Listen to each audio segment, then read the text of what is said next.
അപ്പോൾ നമുക്ക് വേണ്ടുന്ന കുറച്ച് ഓപ്ഷൻസ് ഇവിടെ തന്നിട്ടുണ്ട്. Opening stock, purchase return, direct expense, sales return, closing stock. ഇത്രയും ഓപ്ഷൻസ് വെച്ചുകൊണ്ട് നമ്മൾ എന്ത് കണ്ടെത്തണം? കോസ്റ്റ് ഓഫ് ഗുഡ്സ് സോൾഡ് നമ്മൾ കണ്ടെത്തണം.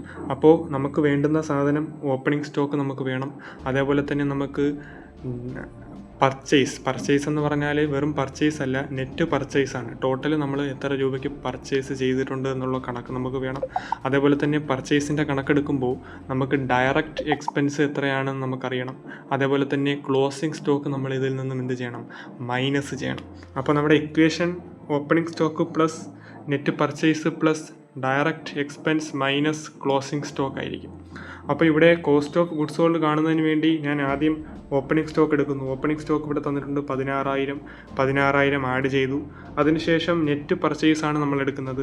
പർച്ചേസ് എമൗണ്ട് തന്നിട്ടുണ്ട് 40,000. പക്ഷേ നമുക്കിവിടെ 40,000 എടുക്കാൻ പറ്റത്തില്ല. കാരണം പർച്ചേസ് ചെയ്തത് 40,000-നാണ്. പക്ഷേ പർച്ചേസ് റിട്ടേൺ ഉണ്ട്. അതായത് 40,000-ന് നമ്മൾ സാധനം വാങ്ങിയിട്ട് 1,500 രൂപയുടെ സാധനം നമ്മൾ എന്ത് ചെയ്തു?